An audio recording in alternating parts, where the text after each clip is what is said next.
Once again, I greet you in the precious name of our Lord and Savior, Jesus Christ. In these days,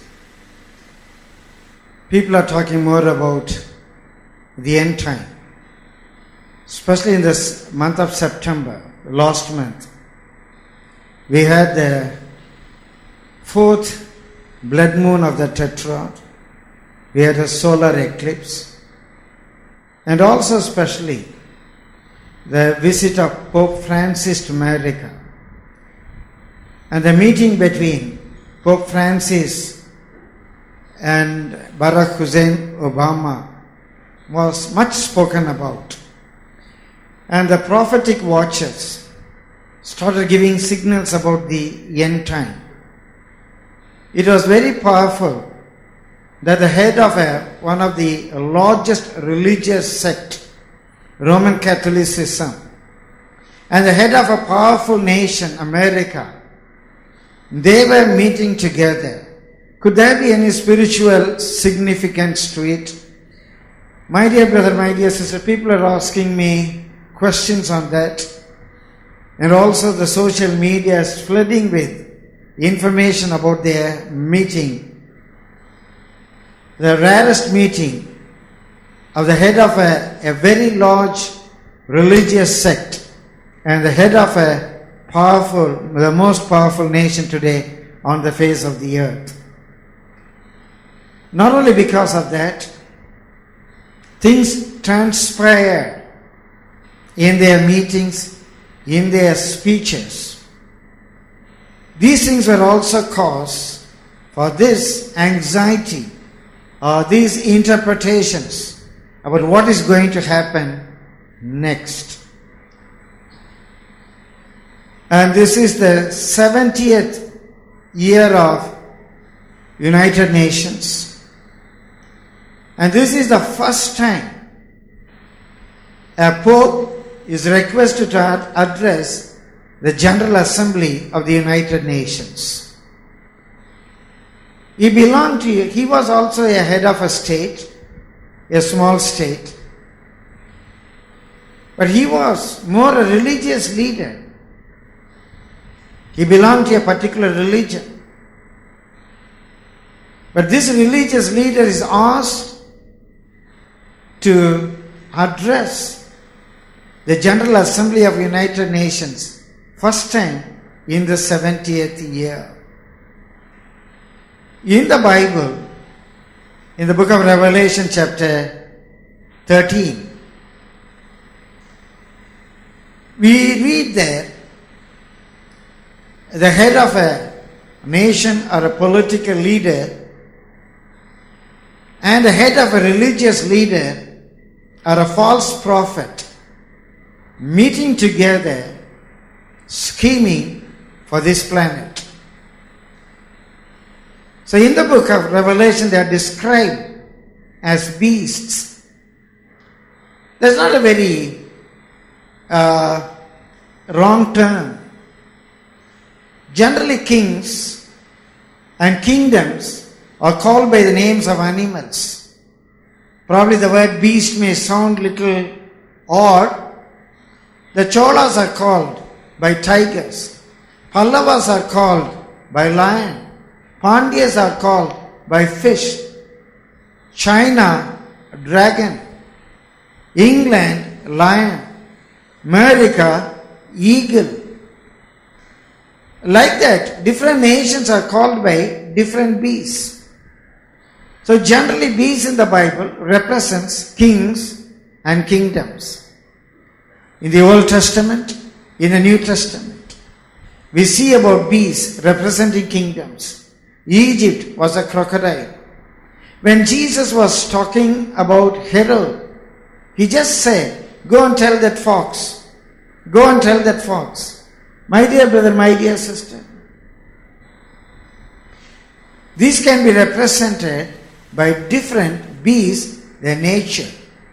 Or some of those beasts were chosen by those own kings. So here in the book of Revelation, we read about three beasts. And what do these beasts mean? We read verse 1, chapter 13. There we see three beasts. One is a beast from the sea.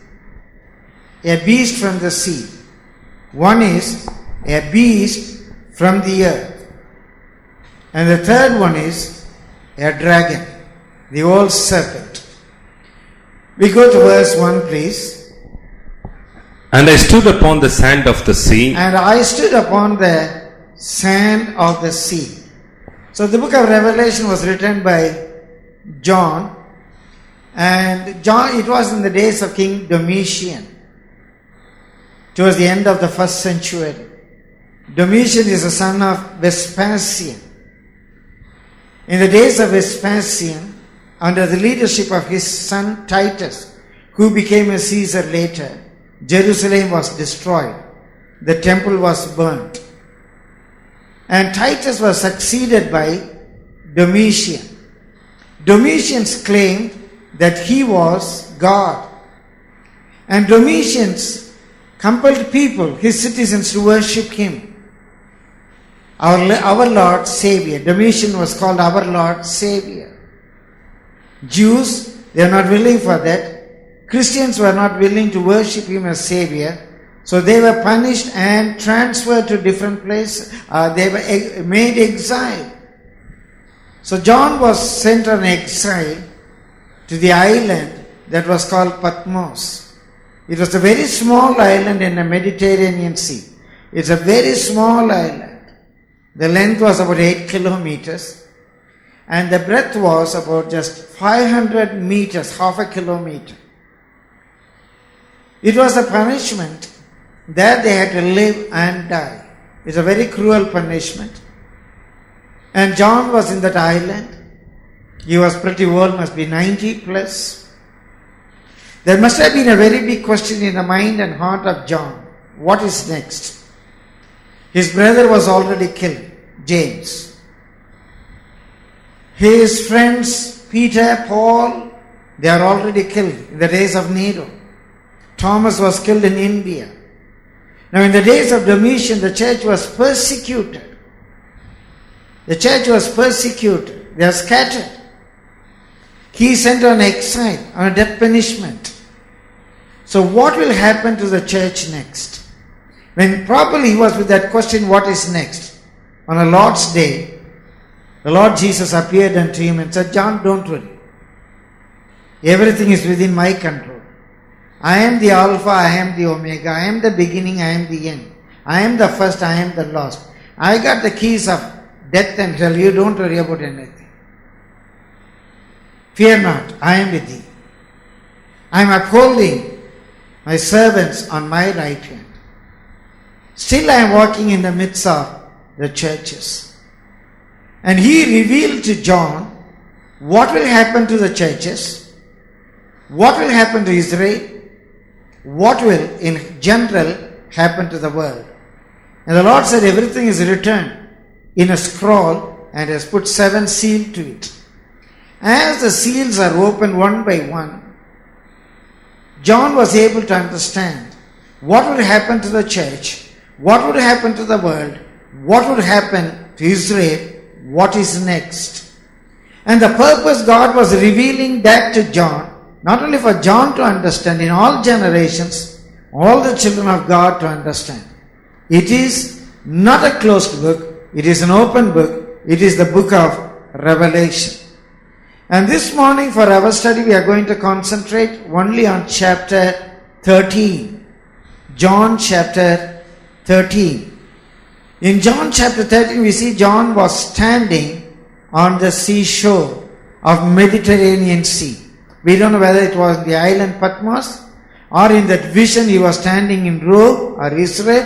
Wherever it could be, probably that meant the Mediterranean Sea. In the vision, Daniel was standing when he was in Babylon. In the dream, he saw that he was standing in Iran, in Elam, Persia, in the palace of Susan. So here in the vision, John saw he was standing on the shore of Mediterranean Sea, probably on the shore of island Patmos. When he was standing there, we read in verse 1 again, And I stood upon the sand of the sea and saw a beast rise up out of the sea. He saw a strange beast rising up out of the sea. He saw a strange beast rising up out of the sea. What do you mean by a beast rising up out of the sea? For that we should go quickly to Revelation chapter 17 verse 15. If we read that verse carefully, we understand the sea is people of all nations, of all tongues, of all races, all kingdoms. It doesn't belong to one nation, one kingdom.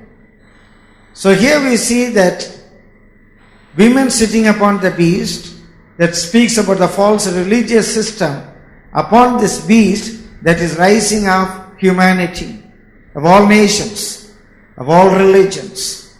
My dear brother, my dear sister, and we see this beast had 7 heads. And to understand what are the 7 heads, again the Revelation chapter 17 verse 9 that speaks about the same beast, it says is a city of 7 hills. Even before the days of Jesus Christ, Rome was described as a city of 7 hills. In the days of John, John knew Rome was the city of 7 hills. So the women that's sitting upon that beast is a religious system of that Rome, the city of 7 hills. So again this 7 heads got another meaning. So God wanted us to know the second meaning. So immediately in the next verse, the Lord says what those 7 heads are. The 7 heads also speak about 7 kingdoms that we read in verse 10. Those 7 heads of that strange beast is the 7 kingdoms. The 7 kingdoms of the world history. And if we read the Bible carefully, there are 7 kingdoms, and God said, in that 7 kingdoms, 5 kingdoms had already fallen. The 6th kingdom is there. The 7th kingdom is yet to come. Revelation chapter 17 verse 10, we read it again. And there are 7 kings, 5 are fallen. There are 7 kings, that can be also translated 7 kingdoms. There are 7 kingdoms, and the Bible says 5 kingdoms are already fallen, and the 6th kingdom is there, and the 7th kingdom is yet to come. So to understand Bible prophecies, we must choose an arbitrary point. We must choose an arbitrary point where it starts. When we understand that arbitrary point, we would be able to interpret any prophecy in an easier way. Here there are 7 kingdoms. 5 kingdoms are already fallen. We may not know what are those 5 kingdoms. The 6th kingdom is there. What is the 6th kingdom? The kingdom that was in the days of John. That was the Roman Empire. The 6th kingdom is there. The 7th kingdom is not yet come. In the days of John, the 7th kingdom is not yet come. Now we should understand from the book of history, what are the 5 kingdoms before the Roman Empire. The first kingdom in the history was the Egyptian Empire. That was from the days of even Abraham, the days of Moses. We have got the Egyptian Empire. The Egyptian Empire, as it is in the Bible, continued to the days of King Sennacherib of Assyria. He is contemporary of King Hezekiah and Isaiah.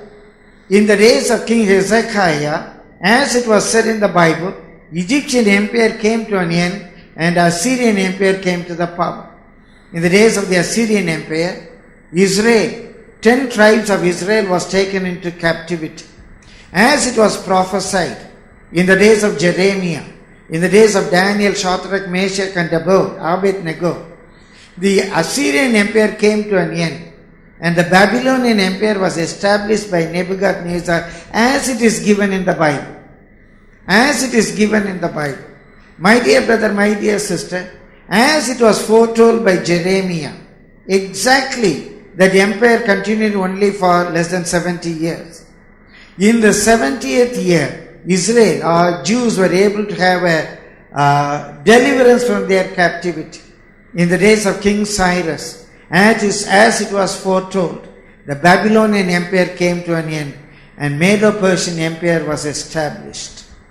As it was very vividly prophesied in Daniel chapter 8, Medo-Persian Empire came to an end in the days of Alexander the Great, and the Grecian Empire was established. As it was prophesied, suddenly Alexander died in Babylon. As it was prophesied, when Alexander died, the kingdom was divided into 4 parts. And slowly it was becoming weaker and weaker. And in the days of Pompey, a Roman general, the end of the Grecian Empire came. Pompey was succeeded by Julius Caesar. And Julius Caesar was killed by his own friends on the steps of his parliament in BC 30. His son Augustus Caesar succeeded him. In the days of Augustus Caesar, our Lord and Savior Jesus Christ was born. My dear brother, my dear sister, this is the 6th empire. Jesus was born in the days of the Roman Empire. And the church, he was crucified in the days of Roman Empire. The church was born in the days of the Roman Empire. The church became a global movement in the days of the Roman Empire. So this prophecy, the book of Revelation, was given in the days of Roman Empire. So the Lord said, the 6th kingdom is there, and the 7th kingdom is not yet come. In the days of John, the 7th kingdom didn't come. But in our days, the 7th kingdom is come, that is the revived Roman Empire, or otherwise it is called the European Union. It was not in the days of John. We are in the days of the 7th kingdom, the revived Roman Empire. Earlier we were preaching, the 7th kingdom is yet to come. The 7th kingdom is going to come. In 2006, when we had the crusade, What is Tomorrow? I preached on the final kingdom and I put a question mark because it was not then come. In 210, we had a crusade. In that crusade we said the final kingdom is come, because in our days, in 2010 January 1, that kingdom was born. And the background of that, in 1950, in Rome, the heads of state of 6 government, the ministers and the other dignitaries, met for a conference. In that conference, they signed a treaty. The treaty itself called Roman Treaty. This treaty slowly developed into a common economic market,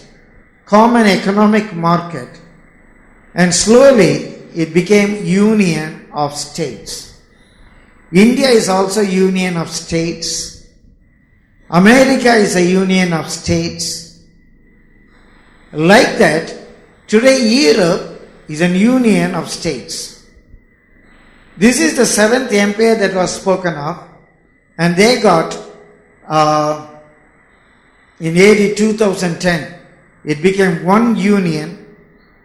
They got their own currency, they got their own flag, they got their own symbol, the women sitting on the beast, and they got their own parliament, just like India or Europe, almost like that. Just like America, Europe is also today a state. My dear brother, my dear sister. Now we move on to verse 1 again, please. And I stood upon the sand of the sea, and saw a beast rise up out of the sea, having 7 heads and 10 horns, and upon his horns 10 crowns, and upon his heads the name of blasphemy. The 7 heads speak about the 7 hills, city of Rome. So there we see a religious system that's sitting upon this beast. Then the 7 heads are the 7 kingdoms, and the 7th kingdom, we are in those days, and it has come in our days. And those horns in the Bible speak about power and glory, especially of a king or a kingdom. About Alexander the Great, it is said, a horn in the midst of the eyes. The horn grew very strong. The horn suddenly broke. Alexander died suddenly. Alexander's glory also died suddenly. So horn speaks about the power and the glory. So these 10 horns speak about the power and the glory, probably of 10 kings or 10 kingdoms. And the crowns always speak about authority and reign, royalty. Authority and reign. Here this crown is not literally a diadem. It's not a creedom, it's only a diadem. It's not a unrestricted power. Just shows the royalty. And now we go to verse 1 again, please. And I stood up upon the sand of the sea and saw a beast rise up out of the sea, having 7 heads and 10 horns, and upon his horns 10 crowns, and upon his heads the name of blasphemy. The name of blasphemy was written upon its head. When we say it is written upon its head, always the meaning is it is for identification. The 144,000, the name of the Father is written upon their heads. The name of the Father is written upon their heads. It doesn't mean literally somebody has inscribed a name on our heads. When they see us, they see that we are sons of God. The name of the Father is written upon our head. We are children of God. We belong to God. In our Tamil colloquial experience, we say, படிச்சவனா நெத்தியில தான் எழுதி ஒட்டணும், பட்டம் வாங்கியிருக்கானா நெத்தியில தான் எழுதி ஒட்டணும். What do we mean by that? When we see that person, he doesn't act as if he is educated. When we see that person, we are unable to understand that he has got a degree. So the நெத்தியில எழுதி ஒட்டணும், it means we identify him with that. We identify him with that. In the Old Testament, on the meter of the high priest, it will be written, Holy unto the Lord. It will be written, Holy unto the Lord. So he is holy. When we see him, we should understand he is holy unto the Lord. Here, clearly, the name of blasphemy is written on its forehead. It's a very deep study. What is blasphemy? What is that name? There are many things, and predominantly the blasphemy that was written on the foreheads of the kings and the kingdoms earlier to say that they are gods. Or they try to replace God in their behavior. They are above gods. Somebody said about a chief minister, what is the use of worshipping any other God? This is a known God. When we worship this chief minister, we get everything. That's the blasphemy. Knowingly or unknowingly, they are taking the place of God. In most of the kings, in most of the rulers, in most of the leaders, even in a secular world, they try to replace God. Even in an ordinary office situation, it's better to please the boss than pleasing God. We think that we can get everything when we please a boss than pleasing God himself. So the literal blasphemy on the head of this beast, that he would claim that he is God. Whether with the literal words he says that I am God or not, his behavior would dictate, I do this for you. Only I can save you. When President Obama was going for that greenhouse meeting, they all shouted, Hosanna, Hosanna, save us now, save us now. So people make leaders their saviors. We have to do something to save this earth. So what is the blasphemy? The people recognize that he is God. With ink and paint, with brush, it won't be written on the forehead, I am God. But that is the identity. It is written on our foreheads, the name of the Father. It is written on that beast, the mystery of Babylon. So when we see the Roman Catholic Church or the Roman Catholic priests or nuns or the faithful of the Roman Catholic, it's not written on their forehead, mystery of Babylon. But their festivals, their idol worship, the worship of the dead people, very clearly identify them that this religion is the offshoot of the mystery of Babylon. So written on its forehead, he will behave like God, people recognize him as God. So we go to verse 2, the first part. And the beast which I saw was like unto a leopard, and his feet were as the feet of a bear, and his mouth as the mouth of a lion. When we see this beast is a strange beast and a combination of a leopard, bear, lion, and again it's a strange beast. My dear brother, my dear sister, to know the description of this beast, we go quickly to Daniel chapter 7. In Daniel chapter 7, Daniel saw 4 beasts again rising out of the same Mediterranean Sea. That Daniel saw, here John saw. The first beast was like a lion. There John saw the mouth was like a lion, and this was the Babylonian Empire. The second beast was like a bear. That John saw the feet were like a bear. That was the Medo-Persian Empire. And the third beast was like a leopard. There the beast was like a leopard. And this leopard has got 4 wings and 4 heads. When Alexander died, his kingdom was divided into 4 parts. So this beast is a very strange beast. There's a combination of all these 3 beasts.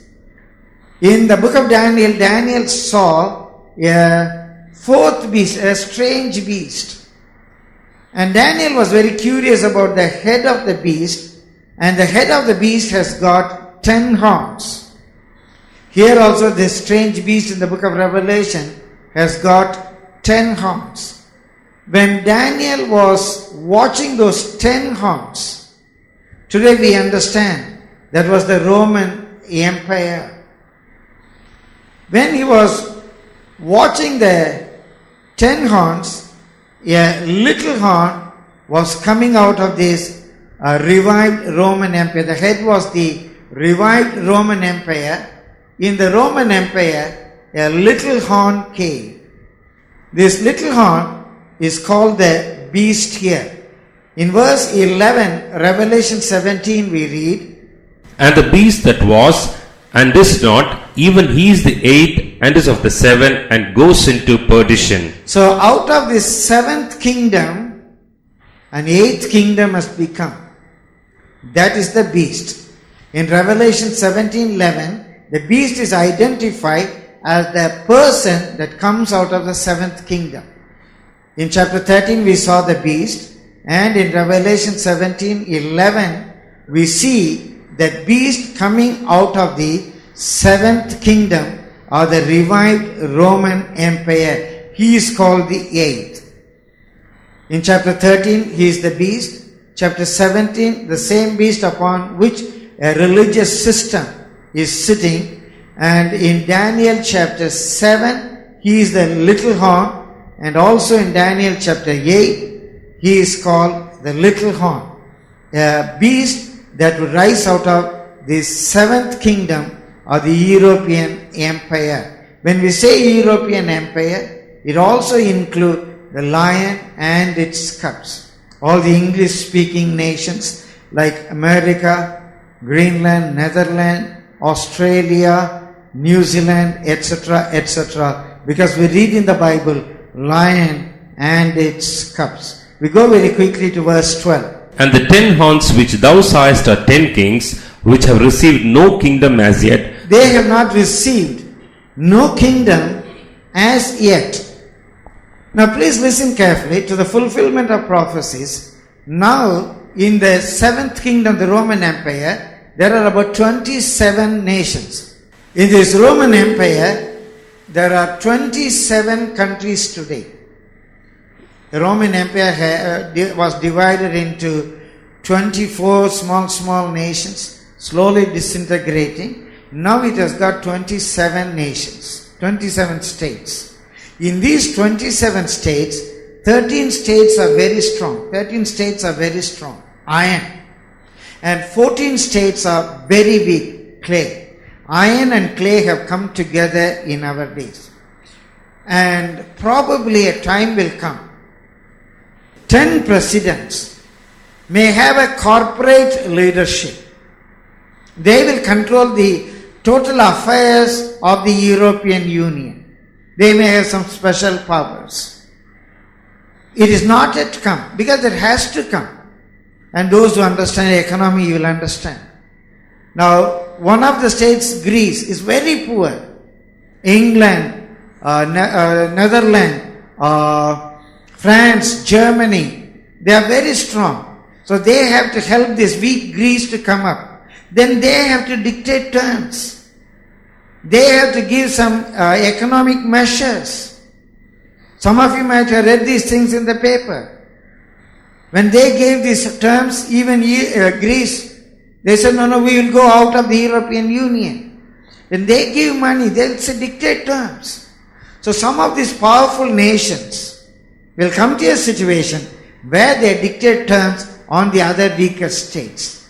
So it will emerge as a 10 kings or 10 states. They will take a higher power, and it is not yet come. In the days of John, the seventh kingdom was not come, and the 10 kings taking a reign never came. But today, the seventh kingdom is come, and anytime these 10 kings taking a type of a corporate role will emerge, and they will give their power, their kingdom, their authority to the beast. It's a very simple thing. Now imagine these NATO countries, North Atlantic Treaty Organization countries.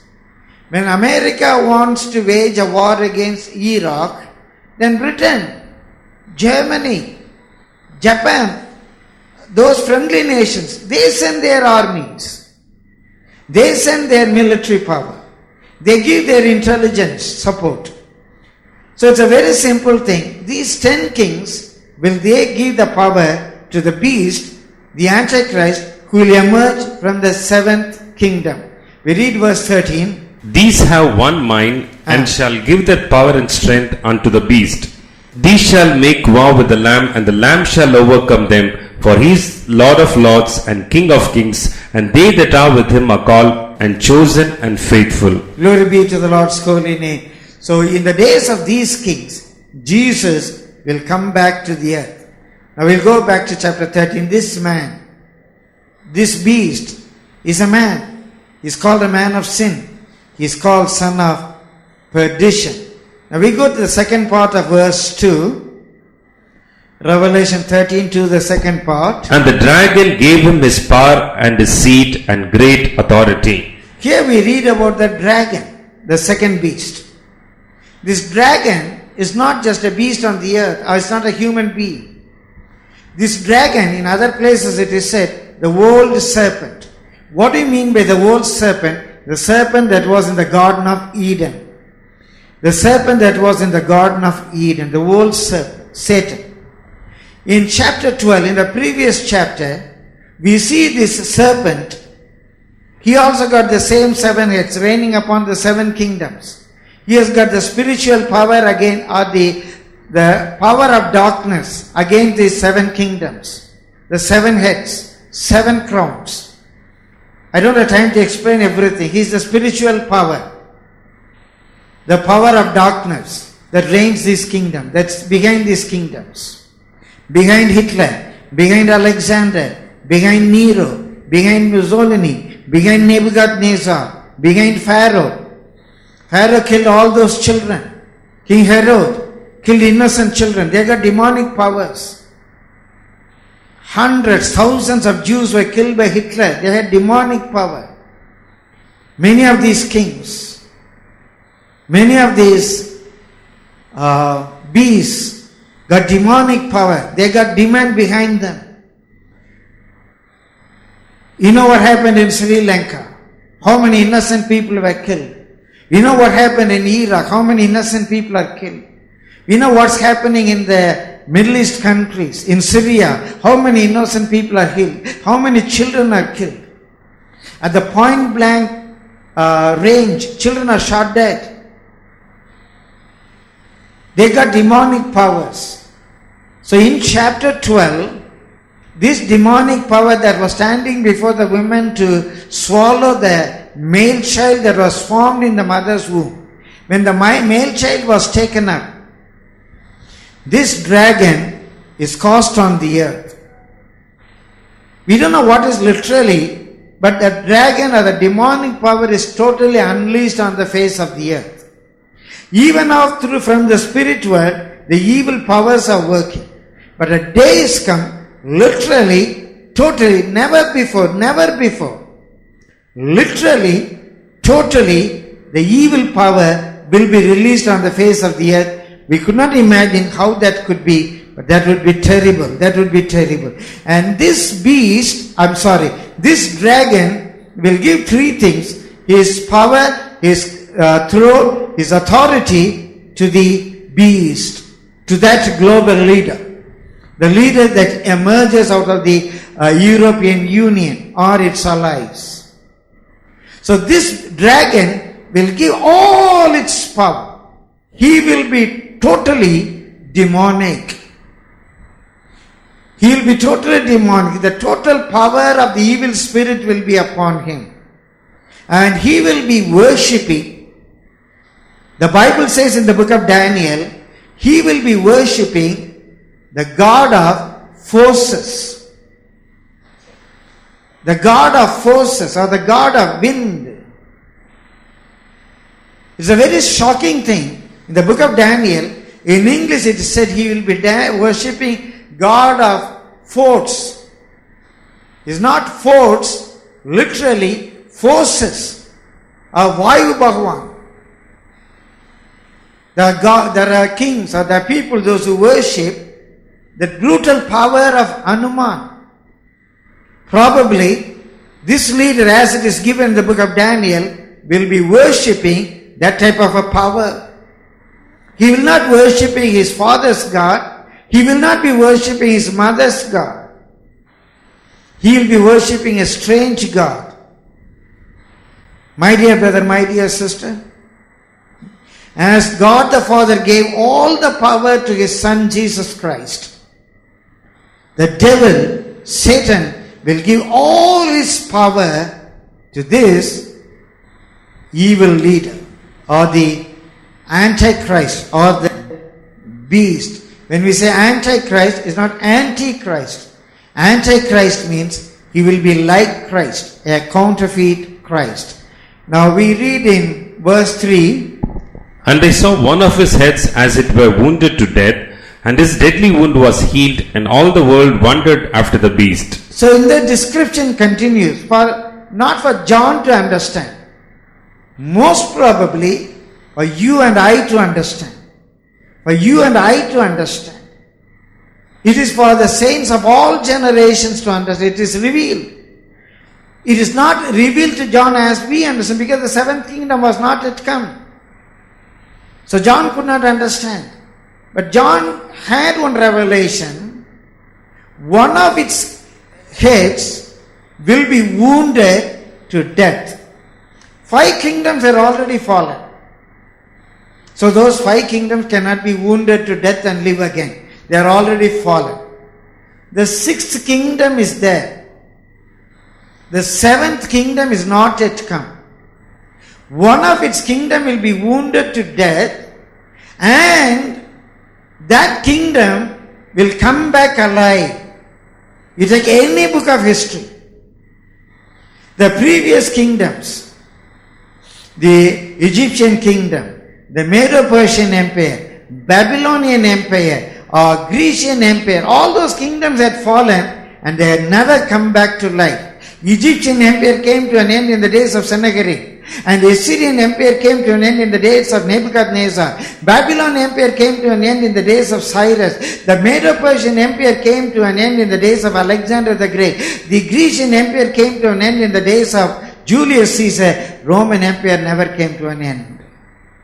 We cannot say in the days of such and such kingdom the Roman empire came to an end. But slowly, the Roman empire was wounded to death. Because of a sword, probably because of the word of God. The greatest division in the Roman Empire later came in the 16th century because of the Protestantism. There was a great division in the Roman Empire, those who were following Roman Catholicism and Protestantism. Slowly they disintegrated. The Great Britain was disintegrated to Ireland, Scotland and England. No more Great Britain. Once Nelson said, the naval chief of English fleet, the sun never sets in British eyes. That's all over the world is Britain, he said. Slowly every colony country got their own freedom. Britain was narrowed to that small island. My dear brother, my dear sister, the British English is replaced by American English. And the British English is replaced by your SMS English now. That was slowly dying.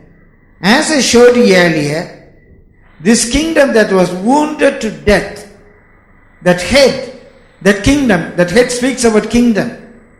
The Roman Empire that was wounded to death was slowly coming back to life in 1950, as I showed you earlier, with a treaty called the Roman Treaty.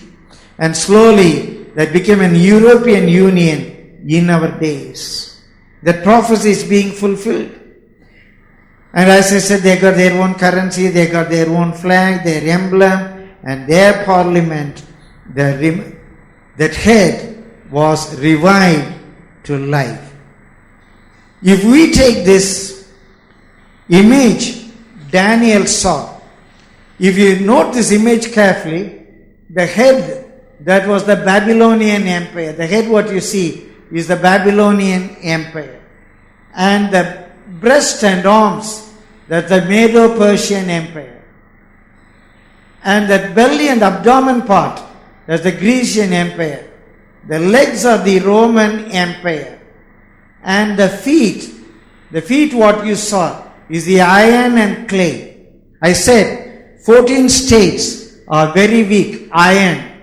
13 states very strong, clay.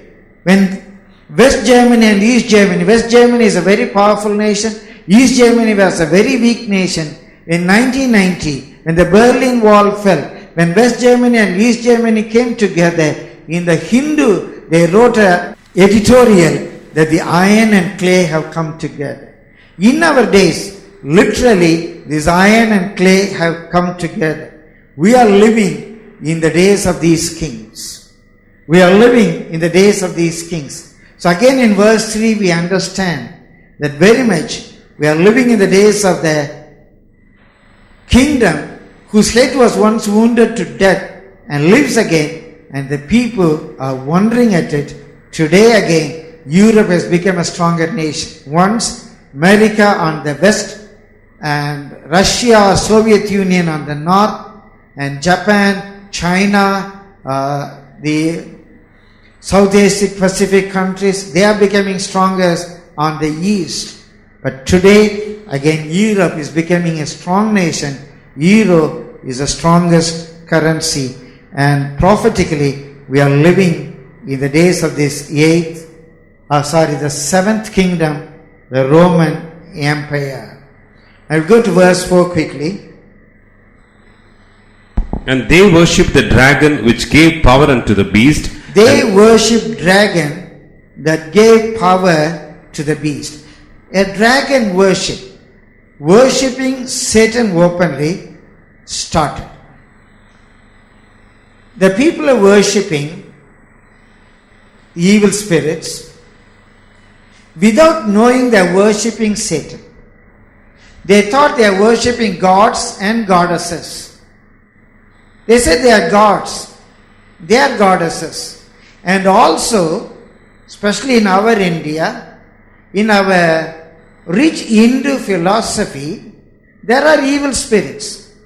There are Rakshasas. There are Arakans, Asuras. Suran, Asuran. Asuran, the Tamil letter A always speaks about negatives. Nyayam, Aniyayam. Kiramam, Akramam. Suran, Asuran. There are Asuras. When they are worshipping other gods, they thought they are gods. They are not worshipping directly evil spirits. They are not worshipping Asuras. They believed in their gods who killed Asuras. My dear brother, my dear sister, most of the things happened in 1950. Israel was born in 1948. This European Union started its treaty in 1950, the second part of the 20th century. The satanic worship also openly started by the Knight Templars in 1950. 2 days back in the Hindu, I don't know whether anybody read or not, there was an article with a picture that for the first time they have built a temple for Satan in India. In India, they have made an idol. This is the first time in public, I think somewhere in Andhra Pradesh or Telangana, that area. People started worshipping Satan publicly in India. There was an article in Hindu. My dear brother, my dear sister, directly or indirectly, already people are worshipping Satan. But a day is come when they worship dragon directly. That's what Satan asked Jesus, worship me. I'll give everything what you need. So when we worship Satan, people believe they get everything what they need. Satan can give them what they want. And something very terrible happened in 2 months back. It was 25 July 2015 in the state called Detroit of USA. In 2 days' time, in the Time magazine, that is 27th July, an article came, the largest public satanic ceremony in history. The largest public satanic ceremony in history. What was that ceremony? It was called Come and Dance with the Devil. Come and Dance with the Devil. That was the unveiling of a statue called Baphomet. Baphomet means a statue with a human body and animal head. Human body and animal head. Already people had ideas about that. We talk about Narasimhan. We talk about with a human body and an elephant head. We are worshipping. People are worshipping in our country. Here this Baphomet is a human body with a goat's head. And a statue was unveiled. And the saddest thing, as if two small children are viewing at that, admiring that statue, awe-stricken. It is the first time it's open for public. The statue was about 30 feet, a bronze statue.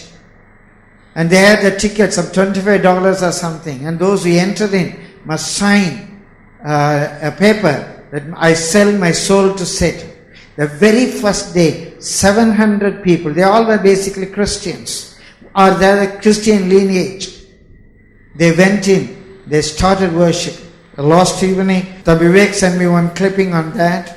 This is the program. We see so many people are there standing and worshipping that, paying that money. My dear brother, my dear sister, we are in the days where people give an open alliance with the devil. They worship the devil. In verse 5, and there was given unto him a mouth speaking great things and blasphemies. Great things. That great things, very high floating things. Equality, fraternity, peace, prosperity, all are equal. and we are going to give heaven to everybody. He will speak great things. I will do it for you. I will give house to everybody. I will give a dwelling place to everybody. I will give food to everybody. I will give education to everybody. I will give freedom to everybody. All will be equal. He will speak high things. What's the use of just believing in God? I will do it. I will do for you. So he will be standing in the place of God. Verse 7, his power and authority. An invisible power. A great authority to implement his plans. He will have authority over all people. It's not only Europe. All kindreds, all nations, all nations.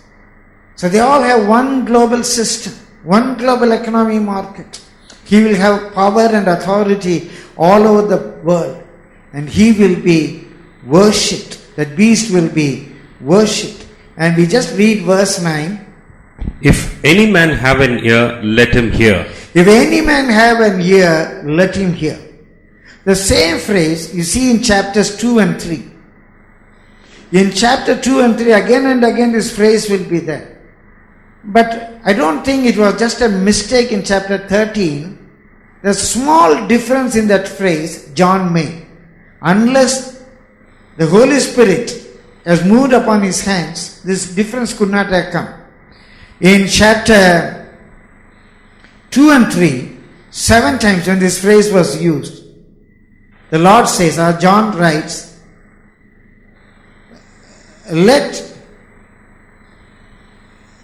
hear what the Spirit says. He that has got ears, let him hear what the Spirit says to the church. What the Spirit says to the church. Let him hear what the Spirit says to the church. But here, there is no word church, there is no word Spirit. There is no Holy Spirit.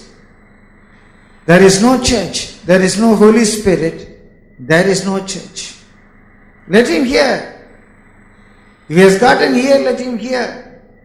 There is no church. There is no Holy Spirit. The days of the Antichrist. The days of the beast. And he will rule for 42 months. The same 42 months in another place given as 3.5 years. In another place given in the form of days. In Daniel's given years and a year and a half. Years and a year, 3.5, 3.5 years. The same thing in another place said 7th year. When the 7th year is half spent, that is at the middle of the 7th year, that is 3.5 years.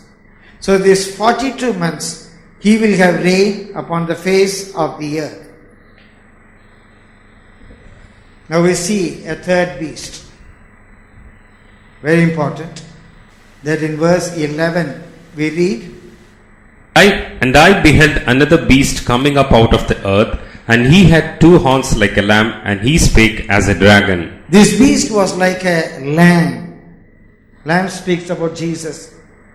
Lamb speaks about one who takes away our sin. Lamb speaks about innocence. He looks like a lamb. And he has got 2 horns. And when we read about this beast, in different places we understand this beast as the false prophet. In Revelation chapter 16 verse 13, 19, 20, 20, 10, this ram is called, or this lamb is called the false prophet. And 16, 13 we see the Trinity. The beast, the dragon and the lamb, all 3 together. In the other 2 places, 19 and 20, the condemnation for the beast and the lamb. Now this is a very significant today. The beast speaks about a political leader, and this lamb speaks about a religious leader. Please listen. The horns speak about power. power, authority, religious power, and maybe a type of a head of a united religion, two major religions. Or maybe it could speak about on one side Judaism, on the other side non-Judaistic religions. In this Pope's visit, here all the religious head together, and very clearly today we are moving towards a one world religion.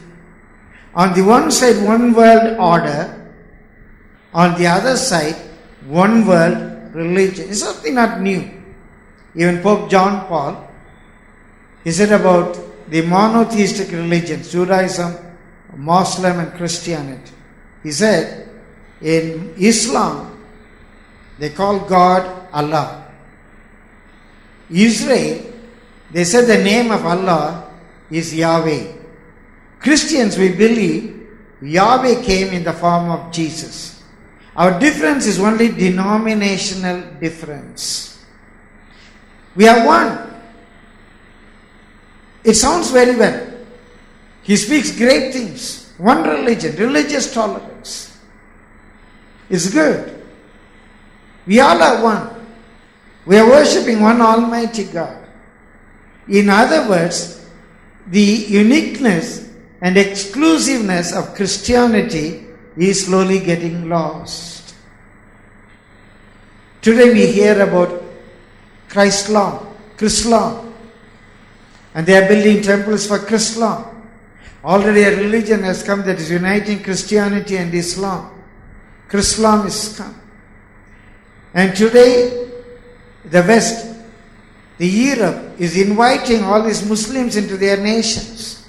It's becoming more strong Islamic nations. The Islamic Brotherhood in America is very strong.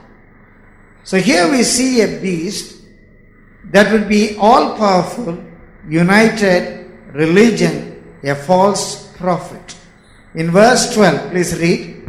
And he exerciseth all the power of the first beast before him, and causeth the earth and them which dwell therein to worship the first beast, whose deadly wound was this religious healed. system will have hand in gloves with this political system, even today. Many religious systems, they always go with the power in the political system. Even many Christianity, many Christian sects, they always want to go and worship. They want to go and fall at the feet of political leaders. The religious system and political system. Always the election time, the politicians want the favor of the spiritual leaders. When the election is over, the spiritual leaders want the favor of the politicians. So this religious system will make the earth worship this false leader. Verse 13. And he doeth great wonders, so that he maketh fire come down from heaven on the earth in the sight of men. So this false prophet, to make people believe that he is from God, he will perform miracles. He will perform wonders. Already false prophecy are working. Already the spirit of Antichrist is working. Already dragon is working. But it will be terrible in those days.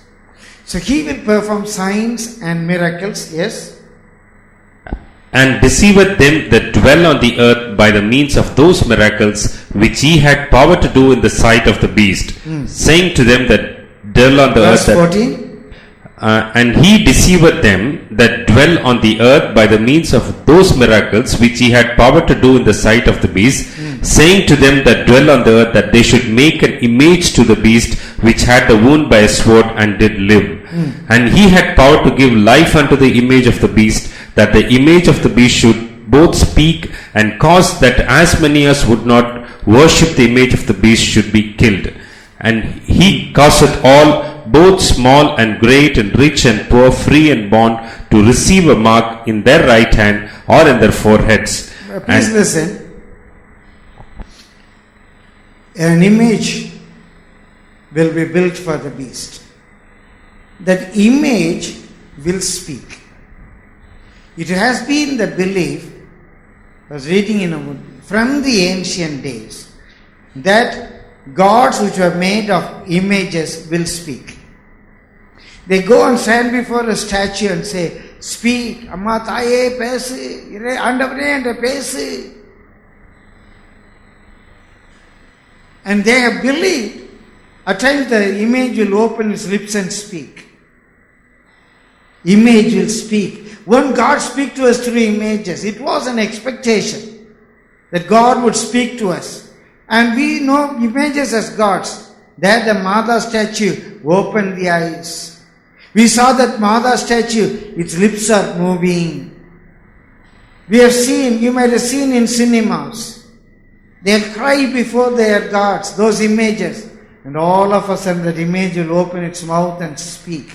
So this expectation was there for all these 6,000 years that our gods will speak. We Christians believe that God speaks to us in through different ways, but we don't believe in images. Judaism doesn't believe in images, and Muslim doesn't believe in images. Now, this united religion, they will have an image for this Antichrist. Now we say that we don't believe in images, but many Christians, they got the picture of Jesus Christ, an imaginary picture. We tell the children, this is Jesus. When our children know the picture, they say it is Jesus. Some people hang even these pictures of Jesus in their houses, in their worship places, in Protestant, in Pentecostals. They got these images. And we Christians say, oh, Mother opened her eyes. Mother moved her lips. So one time will come, there will be an image for this beast, and this image will begin to speak. Even today we have got speaking machines. We have got machines which speak, which answer our questions. So there will be machines which could speak. And a day will come, this image will speak. Let me go a little fast. Verse 16, it causes all to deceive. And verse 17, there will be a global market. You cannot buy, you cannot sell without this order. Order means Aadhaar, without this proof, without this ID, without this mark. That mark is the name of the beast. If you have got wisdom, we can understand this mark has got something to do with the name of the beast. And that mark, we know it is 666. Without this 666, a day will come that you cannot buy, you cannot sell. Today they say Aadhaar card is not compulsory. But without Aadhaar card, you cannot open bank accounts. Without Aadhaar card, it's not compulsory, but you cannot book your tickets in advance in the train. It's not compulsory. Without Aadhaar card, you cannot buy your tickets in the flight. It's not compulsory. Even today. That ID. We are living in the days of number. In 84 I spoke on that. A number world is coming. Everybody will be identified with different numbers. Even today you got a number for your license, you got a number for your passport, you got a number for Aadhaar ID, you got a number for your phone, you got a number for your vehicle. Instead of giving so many numbers for you, just one number for you. That is a number for your license, that's a number for your passport, that's a number for your phone, that's a number for your family card. One number, one identity. You are identified by that number. We say 7th Cross Street. That street is identified by that number. 13th Main Road. That main road is identified that number. So similarly, you can be given a number. My dear brother, my dear sister, recently I was just giving a joke in our VOT. One day, one courier man came and asked in the house, asked a gentleman, "Sir, are you 60? The gentleman politely said, "No, I am not 60. I am 61. "Sir, are you 60, sir?" "No, I am 61. "No, I am not asking your age. Are you 60? "No, I am not telling my age. This house is 61. "Where is 60, sir?" "Maybe the next house." He was just laughing within him. He was on his way. He went to a bank. He parked his car. He went in, got his token and waiting. A police inspector came. He said, "Sir, who is 2152? The car number. "Who is 2152? He said, "Nanda." "Sir, unga car eduthu konjam orama vidunga, sir." He just parked his car properly, came in. You're just laughing whether I'm 60 or 61 or 2152. That time, the counter number said 202. One was sitting next to him. "Sir, neenga than 202, sir." "Oh, yes, I am 202. To collect his money, his token number was 202. He was laughing within me. I don't know whether I am 60 or 61 or 202 or 2152. He wanted to have a cup of coffee. He went to a small coffee shop. The waiter came. "No, sir, no. Coffee van." Immediately waiter shouted and said, "Number 3 or coffee kudu." Number 3, he meant the table number 3. 3 or coffee kudu. So he didn't know whether he was 3 or 2152 or 202 or 60. It's better you can have one number. It will be very easy. Many years back I have shown you many clippings on the Mondex biochip. Now biochip is very much in use. Is very much in use. I don't have time to explain everything. Without that number, you cannot buy, you cannot sell. Everybody will have an idea. In one way it's good, my dear brother, my dear sister.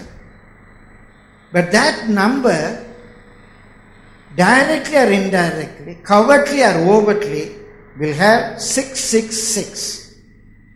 The wisdom is seen in that. That will be a human number, 666. Now just imagine, I just show you one thing.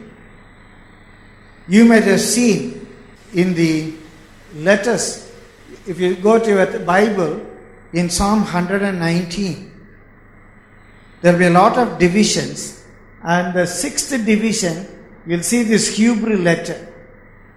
This Hebrew letter means 6. It is called Vav. Vav. And the Greek equivalent is almost like a small alphabet W.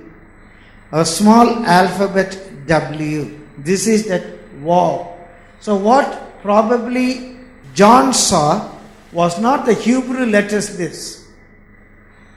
What John saw was the Greek letters WWW.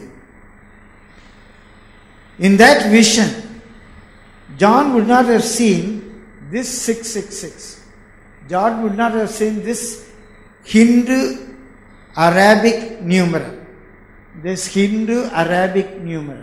John would not have seen this. In the days of John, even the Hebrew letters were not in use. In the days of John, these Greek letters were in use.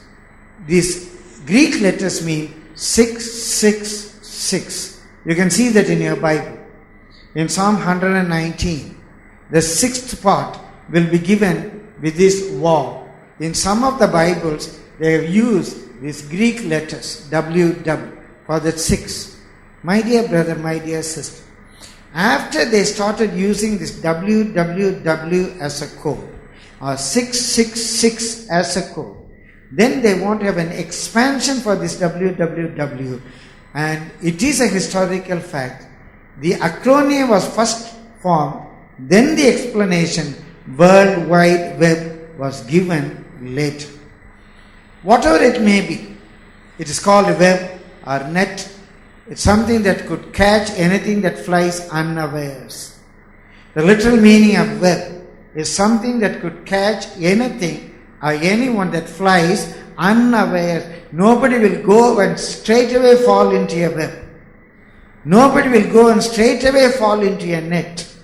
So net catches somebody in an unawares when he is not careful, in a very subtle way. www. This 666 is already in the barcode, what we are buying, what we are selling. Already it is in the barcode. It is already in the cards that you swipe. This 666 has come already into use. And they give a digital reason why that 6 is digitally a suitable number to be used. My dear brother, my dear sister, we go for the basic. Now, our basic is 10. 0, 1, 2, 3, 4, 5, 6, 7, 8, 9. Then again 1, 0, 1, 1, 1, 2, 1, 3, like that. Just imagine there are only two numerals. Only there are two numerals, 0 and 1. How will you write 2? Can anybody tell me? You got only two numerals, 0 and 1. How will you write 2? Anybody? You think so much? You want to write 2 using only two numerals, 0 and 1. How will you write? Ayyo. Yes? 1, 1. 1, 1. 0, 1. 1, 1 is 2. Like that binary numbers in the barcode that is used. If you can understand binary system, you can easily see 6, 6, 6 as 3 divisions. As 3 divisions. My dear brother, I don't want to confuse you with all these things. Already this 666 is in use. But today can we buy an Aadhaar card? Today can I have an ID number? Absolutely not wrong. Absolutely there is no 666 openly in it.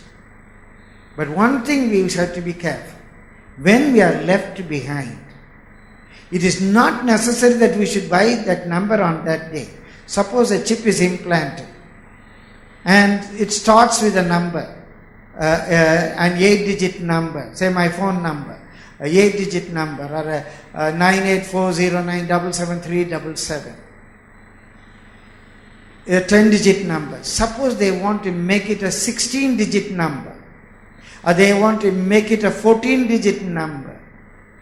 They add 6660984009. Whatever your phone number may be. Your phone number is 98409111111. You got that number implanted. That is your ID number. That number is implanted. When the digital word, without asking you, anytime they can change that number. So if somebody is left behind to the days of the Antichrist, anytime their Aadhaar number, their ID number will be changed to 666. Will be changed to 666. Till that time having that number is no fun, nothing wrong in it. But even today we cannot buy or sell without that number, but with the mark of the beast, in the days of the tribulation, nobody can buy, nobody can sell without that number. My dear brother, my dear sister, to save time, I got a mind to say so many things. What is the significance of this October? In the September, to the end of the September, 25 to 27, we had the 70th Grand Summit of the UN General Assembly. For the first time, a Pope is requested to give the address on the opening day. And the title for this UN is basically transforming our world, the 2030 Agenda for Sustainable Development. Transforming our world. The 2030. I told you, in the year 2010, the European Union is formed. 15 years have gone by. In next 15 years, the world should be transform, totally change with a sustainable development. What is sustainable development? You can have a lifestyle. I just put it simply. What is a sustainable development? You can have a lifestyle without affecting or compromising with the ability for the future generations to live. Anybody understands? Sustainable development, you have got the right to have your lifestyle without compromising the ability for the future generation to live on this earth. So you have got the right to cut a tree to make a sofa. You have got the right. You can have a lifestyle. But by cutting a tree, you are compromising with the ability for your children to live. There will be no trees. There will be no oxygen. If there is no tree, there will be no oxygen. There will be more carbon dioxide. There will be no tree to absorb this carbon dioxide. So you are losing or you are compromising the ability for the future generation to live. You may use a plastic bag. You may use a plastic bag. But by burning a plastic bag, by recycling a plastic bag, you are affecting your future children to be the ability for them to live. You suck in all the water. You suck in all the water. If there is no tree, there will be no rain. There will be no groundwater. In 2025, there will be no water for our children. There will be no water for our children. There will be no pure air for our children. We go to some hill station, what a relief. I go to village. Even an ordinary village. There's one brother from Ravi Kumar. He is coming from Kandigai. In Kandigai, he is a small hilly place. When I go to his house, what a nice air you got. I feel like sleeping here. We don't have good air. We don't have good water. The water is always brackish. When we were in Molakadai, with the groundwater we get, we can paint the wall. Brick color paint, we can paint the wall. No water. No good water. No good air.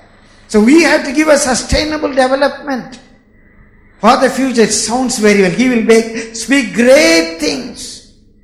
This is the significance of this UN summit, UN General Assembly. This is where this global leader, the political leader, the powerful leader, Obama, and the religious leader, the powerful religious leader, Pope, they came together. I don't say so-and-so is the Antichrist. I don't say so-and-so the false prophet. But I want you to see the prophecies are coming to an end. The prophecies are coming to a close. A religious leader and a political leader, they are forming an agenda to transform our world.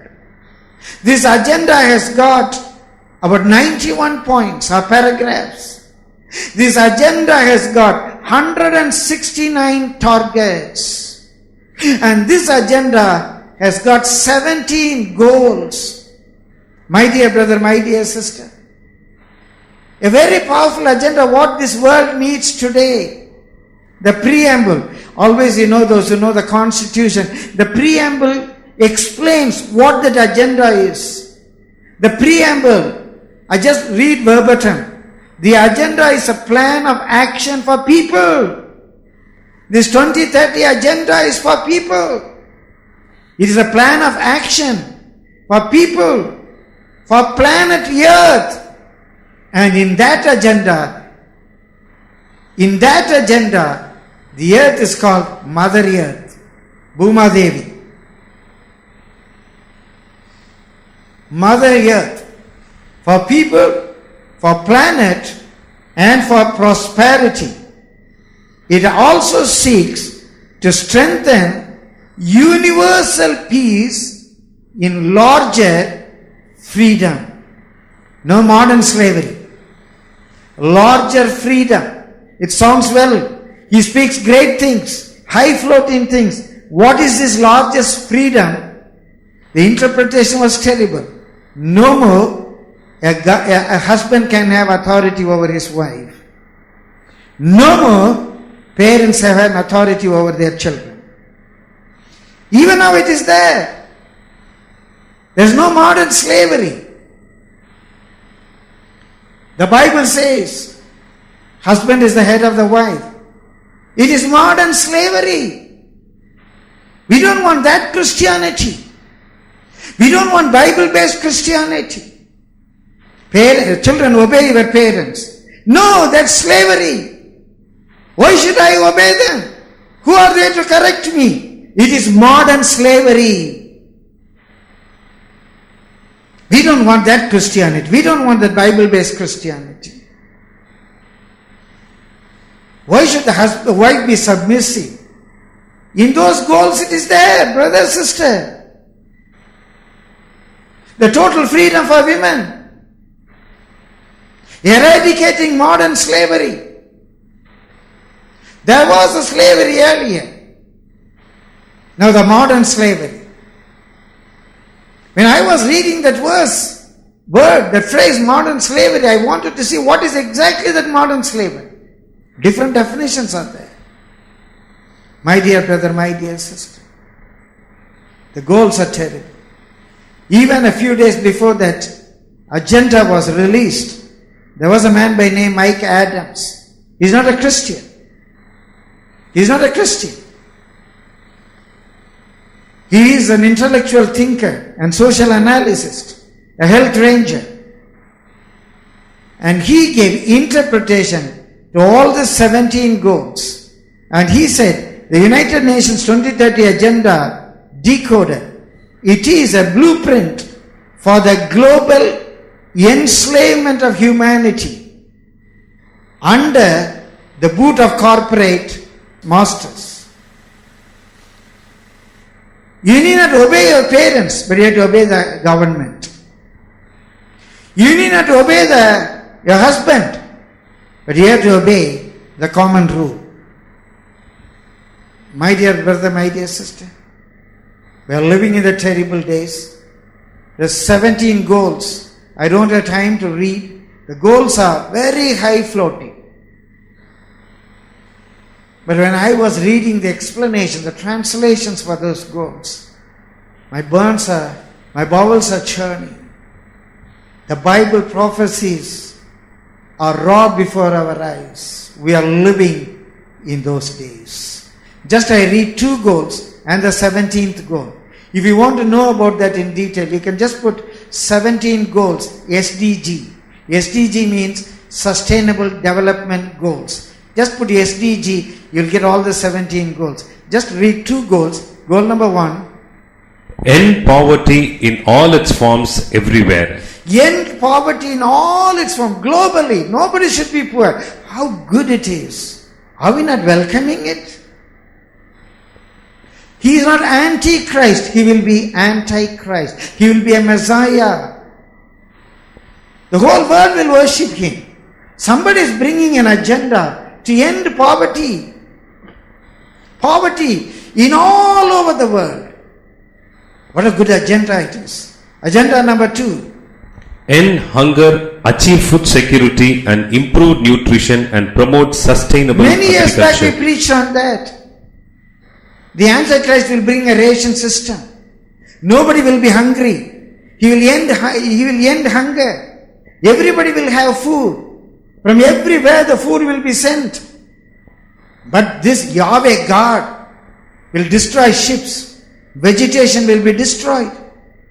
Fishes will be killed. There will be nothing to eat. But the Messiah is coming to provide food security to all. What a highfalutin it is. We just read one more. Goal number 3 in this 2030 agenda. Ensure healthy lives and promote well-being for all at all ages. Ensure healthy life. Brother, I don't know how many of you are aware. It is compulsory to give drugs to the children, to their health. Seductive drugs are made compulsory today. We want to provide health.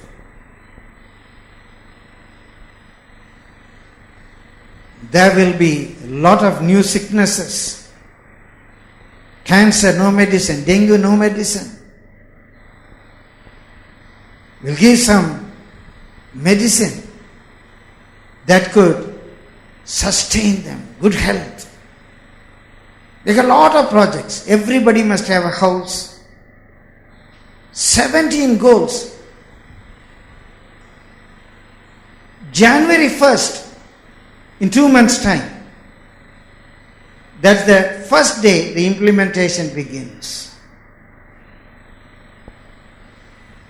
The implementation of the 17 goals begin. I just read the 17th goal and complete.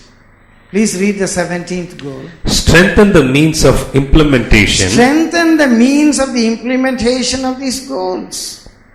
Brother, sister, how do we strengthen the means of the implementation of the goals? Everybody must have food. So nobody would be able to have hoard food. Nobody can have a black market. Nobody can keep money for themselves because we have to end poverty. Nobody can have 5,000 rupees when somebody doesn't have even 1,000 rupees. So we can't afford to have this surplus money. Nobody can have a surplus car when somebody doesn't have a vehicle. And one of those points, the exploitation of the petroleum products or the natural resources will be banned. You can't use petrol as you want. How can you implement it? It says very clearly, from January 2006, all nations must strengthen the implementation of these goals. Unless there is an international law, unless there is an international police, unless there is an international monitoring, it is not possible. Already in America, they got a military operation called Jade Hems. So you read that verse again. Strengthen the means of implementation and revitalize the global partnership for sustainable development. Strengthen the global partnership for sustainable developments. All globe must act together. Brother, sister, all sounds well. But with all these things, I don't say the end is today. I don't say so and so is the beast. I don't say so and so is the false prophet. Nevertheless, I want you to see that we are in the days where the prophecies are getting clearer in our eyes. Whether today the rapture will take place or not. But we know Bible is true. At any time we must be ready to face our end. I love to conclude with a question. Are we ready to meet our God? Shall we stand to our feet? We have got two great responsibilities. Number one, we should be ready to meet our God. Number two, somehow we must help our children, the children of our children, our friends, our dear ones and near ones, at least a few, to be saved, to come out of this hellfire. Take this responsibility today. As I said in the beginning, I want to run towards the length and the breadth, wide and broad, to take this news to somebody. To take this news to somebody. Be ready to meet the Lord in the air. Dear Father God, we thank you, we praise you, worship you, O Lord. Bless your people with all your blessings. Keep us ready to meet you in the air. Help us to save at least a few from the hellfire. We thank you, we praise you, we worship you. In Jesus' matchless name, we pray. Amen.